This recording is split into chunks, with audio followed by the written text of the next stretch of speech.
Hello po sa inyong lahat mga ka-crypto. Ako po si Pinoy Crypto Trader at sa video na ito ay quick update lamang po tayo dito sa daily chart time frame ni Shiba Inu ngayon pong June 12 taong 2024. At ayan ang ating nakikita pong candlestick na nabuo kahapon dito sa daily chart time frame ni Shiba Inu ay isa na rin pong bearish candlestick. Yan, sinundan po yung nabuong candlestick dito noong June 10. Yan ay yan, bumagsak po siya pero sayang hindi po umabot yung kanyang karayom.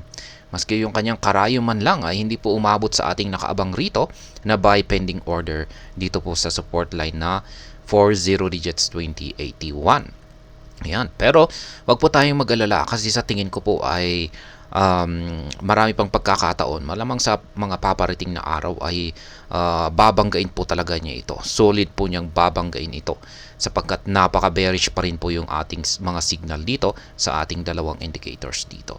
At syempre, ganun na rin po yung kalagayan ni Bitcoin. Bumabagsak na rin po kasi si Bitcoin. At hinahatak niya ang buong crypto market at isa lamang po itong si Shiba Inu na kanyang hinahatak sa kanyang pagbagsak. Kaya yan yung ating hazard indicator dito ay ayan habang humahaba ay tumataba yung kanyang kulay pula o kulay red na pangangatawan. Ibig pong sabihin ay bearish na bearish ang market condition nitong si Shiba Inu. At ganun din po yung ating mga QQE bars dito.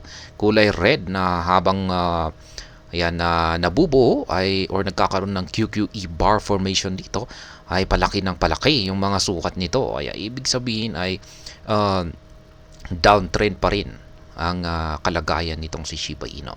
Yung kasalukuyan, yung nakikita po natin na pag-angat nito ay sa tingin ko ay yung mga bumibili ang mga ito, mga nagda-dollar cost averaging na rin na katulad natin. Yun nga lang at yung sa kanila ay medyo mas mataas po yata yung presyo nila. Yan, siguro nandito sa mga 40 digits 21 pataas. Kaya dyan po sila nag-umpisa na bumili. At medyo mas mababa kasi sa atin dito kaya hindi umabot. Pero wag po gaya ng aking sinabi kanina, wag po tayo mag-alala kasi napaka-bearish po ang kalagayan ni Shiba Inu at sa aking paniniwala ay patatamaan niya yung nakaabang rito na buy pending order natin dito. Ayan. Ngayon yung aking analysis po rito ay short-term analysis ko rito ay kung mapipigilan po ng ating minor support line dito na 40 digits 2081 ang pagbagsak nitong si Shiba Inu ay mauuwi po ito sa pagko-consolidate. Maglalaro po ito or magsa-sideways po ito dito sa pagitan ng minor support line natin dito na 40 digits 2359 at saka minor support line na 40 digits 2080. Ayan, magko-consolidate lamang po siya rito hanggang sa makabawi or makarecover or mag-take over yung mga bulls para ito naman ay kanilang itulak paangat. Kaya ayan, possible na rin na mabasag yung ating support line na ito at kung sakaling nabasag po ito ay ayan, babagsak po siya hanggang dito sa sunod na major support line natin, ang 40 digits 1767. Mas matibay po ang support line na ito kumpara dito sa support line natin dito. Kaya may chances po, parang 50-50 po yung nakikita kong chances na mababasag yung ating minor support line dito at dediretso siya dito.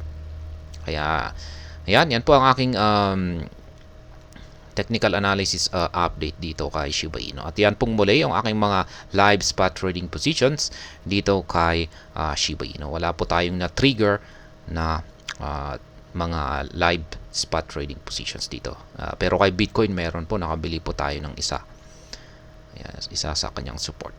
At yan po, kung gusto po ninyong gayahin or tularan yung aking simpleng paraan sa pagtitrade dito kay Shiba Inu, ay maaari po ninyo itong kopyahin. At yan, yung ginagamit ko palang mga yung platform dito at saka dalawang indicators ay check na lamang po ninyo sa description ng video na ito. At ayan, hanggang dito na lamang po tayo sa video na ito. Sana po ay inyong nagustuhan ang aking paliwanag sa video na ito. Kung inyo po itong nagustuhan ay pakiclick lamang po ang like button nito. Para naman po sa mga bago lamang dito, kayo po ay aking inaanyayahan para mag-subscribe. Pakiclick na rin po ang bell icon nito dahil ito po ang siya magsisilbing notification nito sa mga bago kong videos na akin pong ina-upload sa aking YouTube channel na ito. Marami pong salamat sa panunood. Ingat po tayo lagi at God bless po sa ating lahat.